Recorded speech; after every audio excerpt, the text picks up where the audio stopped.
If I was starting a poultry farm from nothing as a beginner, the very first thing I would work on is my mindset, not the farm itself. Most people fail in poultry because they rush into it. They want quick results, big numbers, and fast money without first understanding what they're getting into. I would also be very clear about what starting really means. To me, starting does not mean having many birds. It means having a small number that I can manage fully on my own without stress. When you are a beginner, small numbers are actually a blessing. They give you room to learn, to make mistakes, and to grow with confidence. That doesn't mean you cannot start with big numbers. You can, but only if you are truly ready and able to manage them comfortably. Never force yourself just to compare your journey with an established farm that has taken years to reach where it is today. At this stage, I would focus more on daily management than on future profits. Many beginners spend too much time calculating how much they will earn and too little time learning the small, practical things that actually make those profits possible. You cannot jump straight from planning and calculations to results without passing through the daily steps that lead there. Growth doesn't happen overnight. It happens one day at a time. I would train myself to think in simple daily questions. Are the birds eating well today? Is the water clean today? Is the house dry and comfortable today? Are the birds active and alert today? These simple checks, done consistently, are what keep a poultry farm alive. The experience gained from daily observation is far more valuable than any numbers written on paper. I would also control my expectations. Poultry farming is often sold as a quick way to make money, but that mindset destroys many beginners. Expecting fast results creates pressure, and pressure leads to poor decisions. Instead, I would accept that the first phase is a learning phase. Even if the profit is small, or there is no profit at all, the knowledge gained is never wasted. That knowledge is what later allows a farmer to grow with confidence, not fear. This way of thinking keeps you calm and patient when challenges come, and they always do, but this should not scare you. Poultry farming is not like coding, where you must learn everything heavily up front before you can start. In poultry, you learn by doing, observing, and improving day by day. Another thing I would do is limit the advice I follow. Poultry farming attracts many opinions, and as a beginner it is easy to get confused. I would not jump from one method to another every week. I would choose one simple approach and stick to it long enough to understand it. Chickens do better with consistency, and so do farmers. Constant changes usually create more problems than solutions. After getting my mindset right, the next thing I would focus on is how I would actually begin. Not in terms of size or speed, but in terms of control. If I were starting from scratch, I would not rush to copy what established farmers are doing. Their systems are built on years of experience, capital, and mistakes that beginners have not yet gone through. I would design my start in a way that allows me to be present in every detail of the farm. This means choosing a starting size that matches my time, my energy, and my ability to manage problems when they appear. I would also think carefully about the type of birds I start with, not based on hype, but based on simplicity. As a beginner, I would choose birds that are easier to manage and more forgiving when mistakes happen. At the beginning, my priority would not be maximum production, but stability. Before bringing any birds home, I would make sure the basic environment is ready. I would not believe in the idea of we shall adjust as we go. I would prepare a simple but functional space that protects the birds from weather, predators, and unnecessary stress. I would also plan how I will manage my time once the birds arrive. Many beginners think poultry will fit easily into their daily schedule, only to realize later that the birds demand attention at specific times. I would plan feeding, watering, and cleaning routines in advance and ask myself whether I can truly maintain them every day. Poultry farming rewards routine and punishes inconsistency. Missing a day or delaying care may not show immediate effects, but it slowly weakens the birds and the system. Another important thing I would do is prepare myself for discomfort. The early days of poultry farming are not attractive or comfortable. There will be tiring days, little sleep, especially during brooding, dust, noise, stress, and moments when you doubt yourself. I would not expect everything to go smoothly. Instead, I would expect challenges and accept them as part of the process. This way of thinking helps you stay calm when something goes wrong, instead of panicking or giving up. At this stage, I would still be thinking long term, even though I'm starting small. Every decision I make at the beginning would be aimed at learning how a larger system works in a smaller space. This way, when it is time to grow, I am not guessing. I am simply repeating what I already understand, just on a bigger scale. Once the birds are chosen and the space is ready, the next thing I would focus on is feeding and water, because these two are the heart of poultry farming. I would make sure the birds always have clean clean water and feed, and that every bird can reach them easily. Feeding is not just about giving any feed in any amount. It means giving the right type of feed and the right quantity based on the bird's type and age. To make this easier, I have simple feed calculators and feed charts for layers, broilers, and dual-purpose birds. You can use the link in the description to download them. Water may seem simple, but it is often overlooked. Many poultry problems start with dirty water or not enough water. Another thing I would focus on is keeping the environment clean. I would not aim for perfection, but I would maintain basic hygiene. I would remove wet areas, make sure there is good airflow, and keep the space dry. Dirty, damp, or poorly ventilated housing is one of the fastest ways disease and stress can enter a poultry farm. And for a beginner, that can destroy the farm before it has a chance to grow. I would track a few basic things without making them complicated.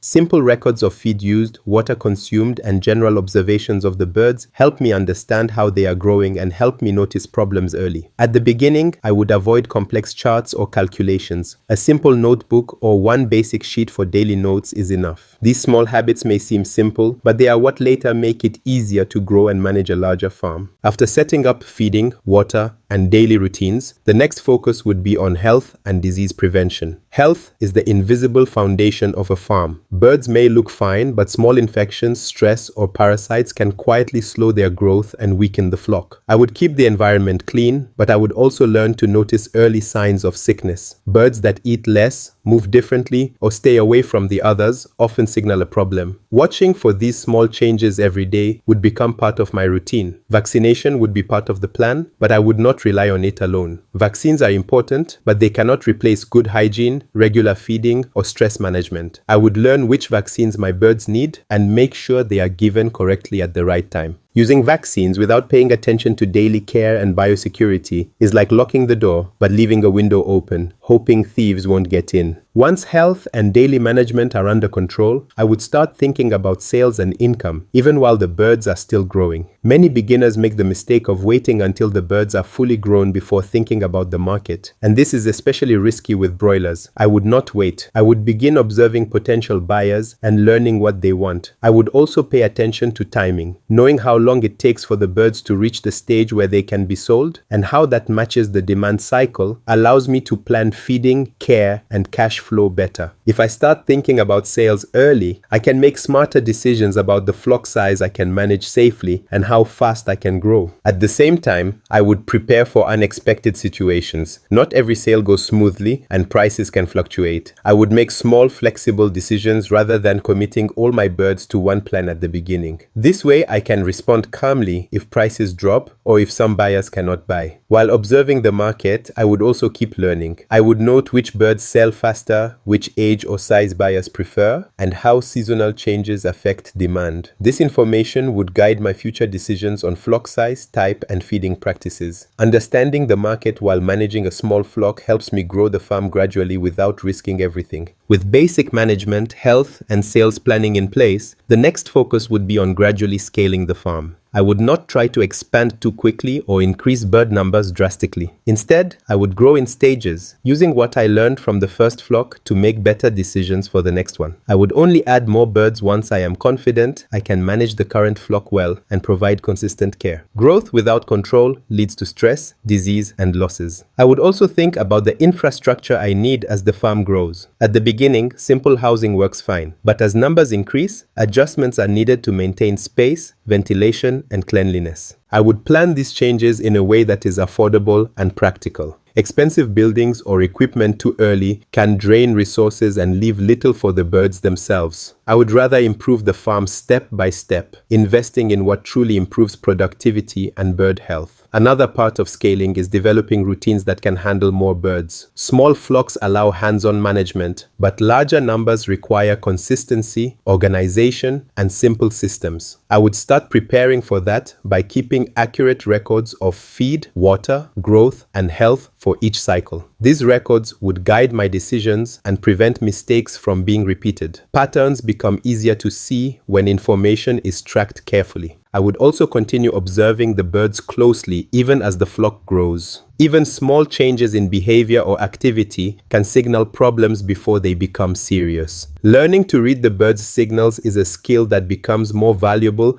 as the farm expands. At this stage, I would focus on improving efficiency without cutting corners. Better feeding practices, careful water management, and maintaining hygiene become more important as the number of birds increases. Small improvements in these areas multiply with larger flocks, making growth sustainable rather than risky. I would also continue learning every day. Even experienced farmers never stop observing and adjusting. Each cycle teaches something new about feeding, health, behavior, or market preferences. I would use these lessons to refine my routines, improve efficiency, and prevent problems before they happen. The goal is not perfection, but steady improvement and understanding. At this stage, I would also think about risk management. Birds can get sick, prices can drop, or unexpected events can happen. I would have small buffers in feed and cash so that the farm can handle surprises without collapsing. Planning for risk makes the farm resilient and reduces stress, which is essential for long-term success. I would also focus on consistency. Every day, the same care, the same attention, and the same observation routines. Consistency is what separates farms that survive and grow from farms that stall or fail.